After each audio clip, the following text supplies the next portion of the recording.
Hey guys, welcome back to Home Built, and in this episode you're going to see why I'm an idiot.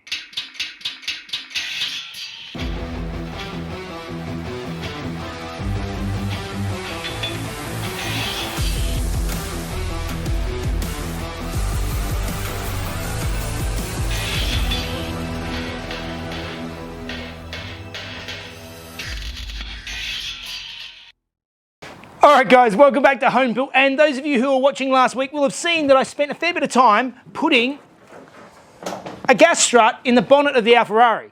And if you missed it, I'll put a link up above so you can catch up, and think about subscribing if you're enjoying this crazy ride that we're on. It does help us out. Now, as many of you saw, I put a gas strut. There were lots of comments about the gas strut saying I should put two, I could drill them out and make one dead, and all sorts of things to make them symmetrical. The fisty among you actually sort of went, yeah, that's okay, but why didn't you just use the factory torsion bars? And I'm like, the what? That's the problem with getting a car in boxes of bits that you've never actually played with before. And I didn't actually realise that there is a much better option that it was already fitted from factory than this contraption I did spending 2 days doing. Let me show you. And what I actually found in amongst the multiple boxes of just random parts that I've got for this car were these things. There's two of these things in there, and these are actually torsion bars. So I actually had a very similar thing in my my Datsun 240Z.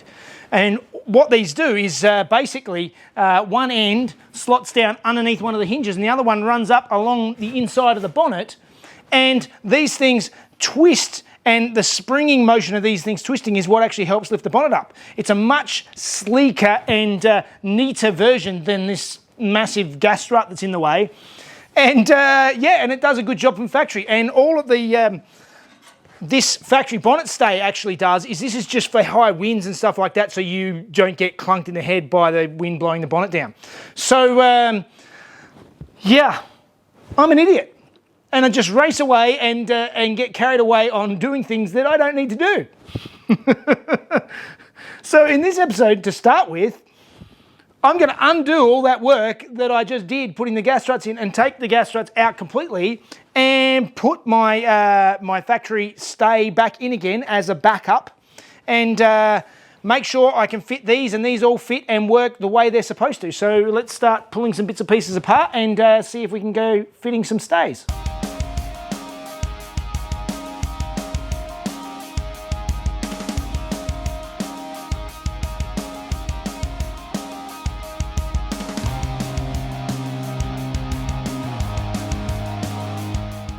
Alright, so you can see I've fitted the torsion bars now, and that's holding the bonnet up. And it's actually got these little plastic pieces that bolt or actually rivet to the bonnet that that sort of help lock the bonnet in. At the moment, the trouble is that the bar is actually moving and sliding, so I might actually take this one out and demonstrate how it works.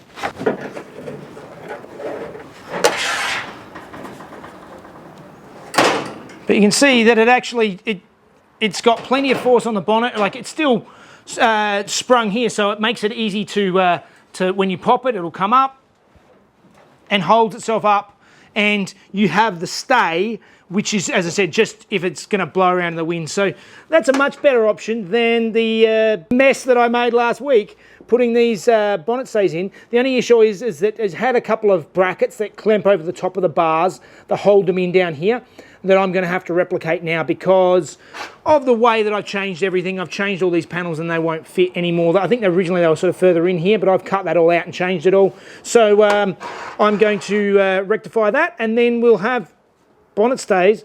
I just have fit the original stay back in again and cut out all this junk I made last week.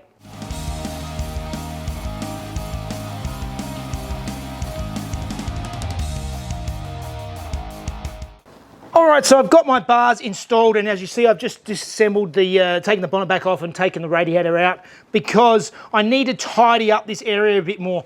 I did a fair bit to it when I put it all together. This side is particularly nasty because it was really mangled. I've tidied it up a bit. I need to get in and do a bit more finishing stuff to make it up to my my standard before I call it done. So I'm going to get in, tidy this up, and then I also need to make some straps. So factory, they actually have a couple of straps to sort of clip over the top of the bars to hold them in place for when the bonnet goes up and down. I need to replicate those. I've actually removed the original mounts for them because they were actually sort of in closer where I put this extra bulge to fit my oil cooler. So what I'm going to do now is I'm going to make up my own straps and tidy up this area a bit.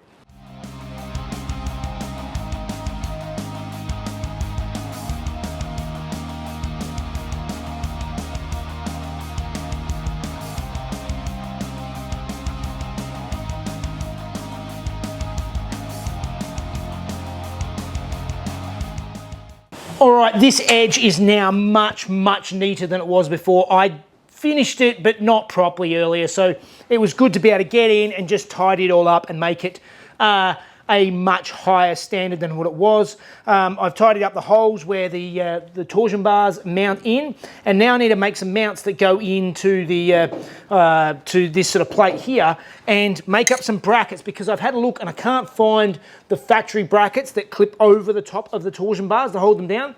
So I'm going to make up some of my own, and hopefully they will do the job nicely. So let's start measuring and cutting and bending and making brackets.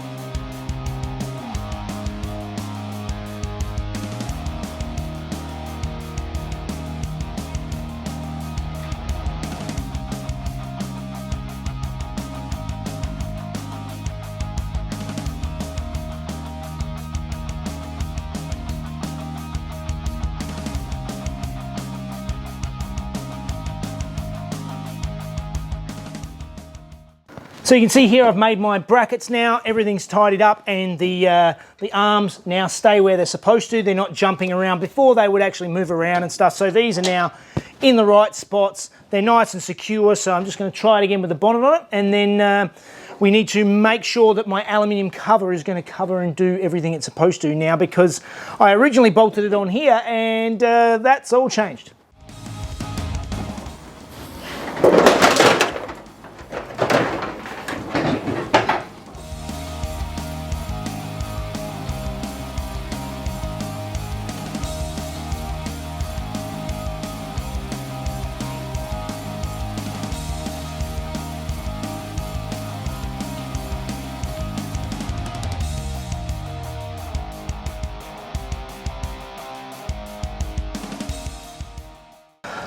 All right, and that is actually where we are leaving it.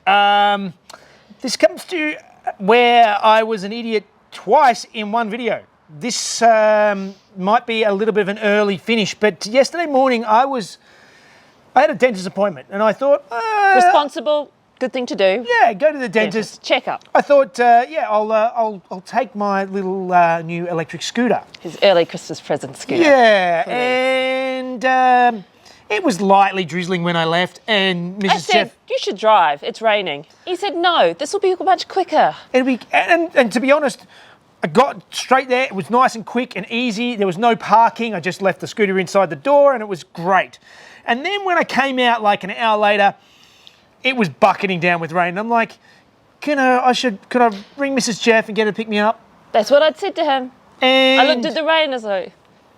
And even the woman at the dentist is like, yeah, you can wait out here for a little while. I'm like, no, I'm going to get back and get back to work. So I scooted on back, didn't I? In the pouring rain, in a scooter without a helmet. No, not in a scooter, on a scooter. On a scooter. Standing on it. Yes, and it was fine. I wasn't going fast, but I was on a bike path, and they're basically where it transferred from the concrete, which was quite grippy, to a wet wooden bridge, and there was just a slight turn going onto the bridge, and I didn't think anything of it, and as soon as I hit the bridge, it just the scooter just completely left. I would have been doing about 10 k's an hour.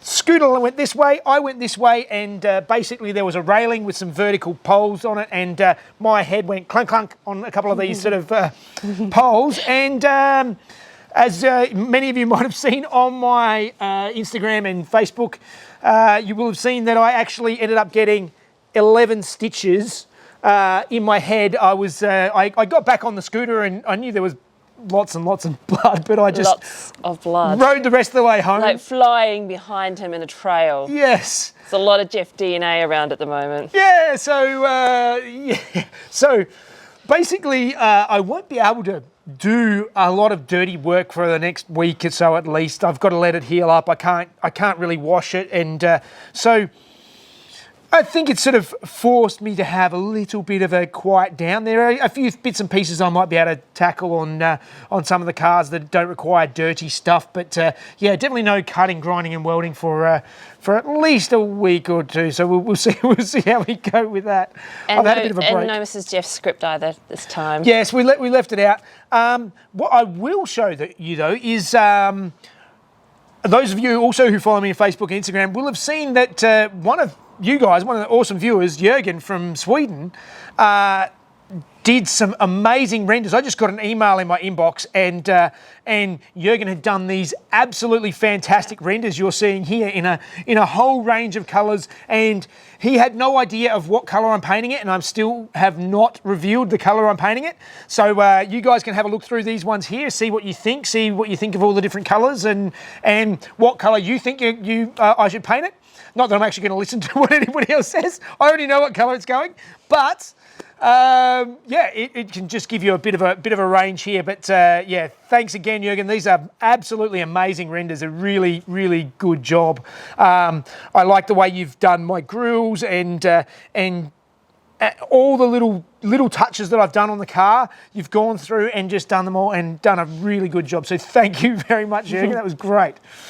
So yes. A lot of blathering this week, and yeah, and I said it was obviously cut short. I didn't really get to do all the things that I planned on doing, but that's the way it is. So I was stupid in the fact that I spent a whole week last week putting in gas struts that I don't use when I could have used these things instead, which are a much, much, much better idea. Smaller, more discreet, nicer. Yeah. Anyway. That's the way it goes with this. If it's worth doing twice. That's so true. So lots of blathering, lots of bleeding. Lots of bleeding. Lots of bleeding. Stay safe, everybody, and make good choices.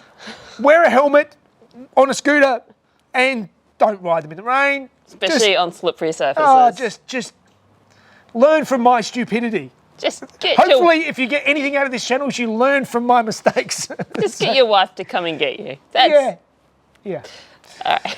Yeah. All right, guys, on that note, stay safe and we'll see you next time. See you guys.